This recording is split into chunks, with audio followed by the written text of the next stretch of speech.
বাড়িতে এগুলো আপনারা চেষ্টা করতে পারেন। দেখে যান আমি কি করছি। নমস্কার, আমি রাজদীপ জানা। আমি ক্লাস 8-এ পড়ি। আমি পড়াশোনার ফাঁকে আমার কিছু অ্যাক্টিভিটি তুলে ধরবো। কিভাবে একটি পুরনো চন্দ্রমল্লিকা গাছ থেকে কিভাবে অসংখ্য চারা গাছ তৈরি করা হয় তা আপনারা আমার সাথে থাকুন এবং আপনারা আমার প্র্যাকটিক্যালটি দেখুন।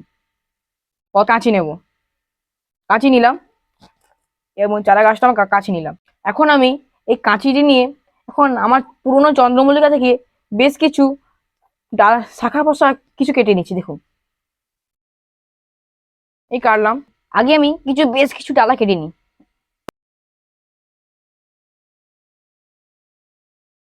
পুরনো চন্দ্রমল্লিকা ডালগুলি ইতিমধ্যে আমি সব কেটে ফেলেছি। এখন প্রথমে আমি এগুলি ভালো করে পরিষ্কার করে গোড়াগুলো তির্যকভাবে কেটে নেব এবং প্রত্যেকটি ডাল কিছু সময়ের জন্য জলে ডুবিয়ে রাখব। এরপর বাজার থেকে আনা রুট হরমোন ডালগুলি গোড়ায় সুন্দর করে লাগিয়ে দেব। এরপর ডালগুলি খুব সাবধানে আগে থেকে প্রস্তুত করা টবগুলোতে এক এক করে লাগাবো। এখন আমি এক এক করে সব গাছ লাগিয়ে দিই। দেখতে থাকুন। প্রথমে পাউডার লাগিয়ে নিই, চারপাশে পাউডার লাগিয়ে নিলাম। এখন এই পরিষ্কার বালির ভেতর এটাকে লাগাবো।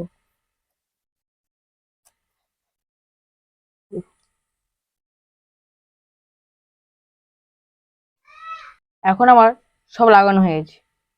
এখন আমি এটা 20-25 দিন ধরে কোনো একটা ছায়ায় রাখবো এবং তারপর আমরা আবার 20-25 দিন পর আসছি।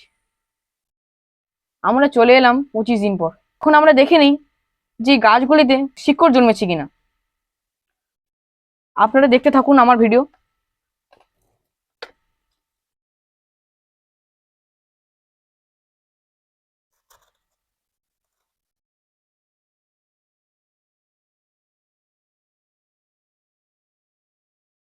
দেখুন আপনারা, যেইটুকু আশা করেছিলাম, দেখুন এখানে কত অসংখ্য শিকড় জন্মেছে। এবার আমি দেখুন, দেখুন এই গাছটিকে কত শিকড় জন্মেছে।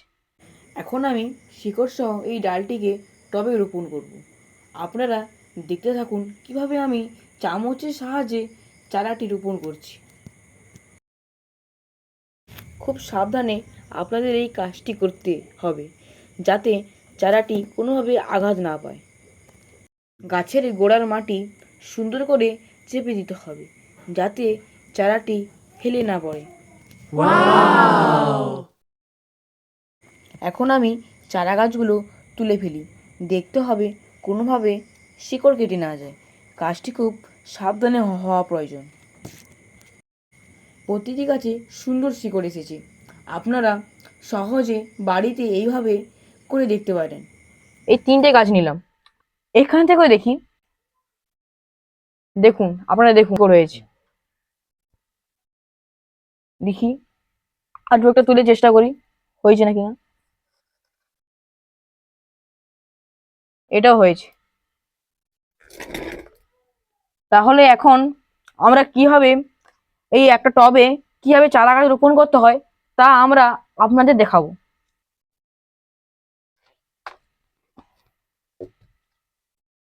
একটা টব নিলাম, দেখুন টব নিলাম। প্রথম মাটিগুলোকে সরিয়ে নিতে হবে এইভাবে। সরিয়ে নেওয়ার পর একটা চারা গাছ নেব, এভাবে ধরবো। তো সাইডে মাটিগুলোকে ভালো করে আটকে দিয়ে এইভাবে রাখতে হবে। এবার আমরা এক এক করে সব চারা গাছ লাগিয়ে দিই। আপনারা দেখতে থাকুন।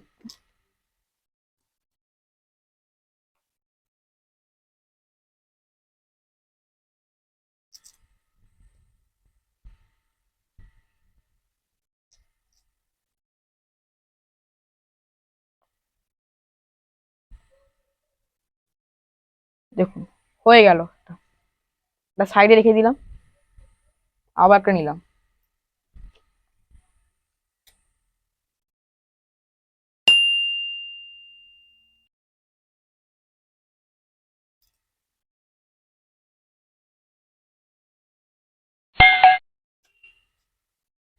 এইভাবে আমরা এক এক করে সবগুলো চারা গাছগুলিকে একটা একটা টবে সবগুলো লাগিয়েছি। তবুও কিছু চারা গাছ এখানে থেকে গেছে। আমি পড়াশোনার পাশাপাশি অনেক কিছু অ্যাক্টিভিটি আপনাদের আমি করে দেখাবো, এবং আপনারা সবাই আমার পাশে থাকবেন। এখানে আমি ভিডিওটা শেষ করছি। নমস্কার।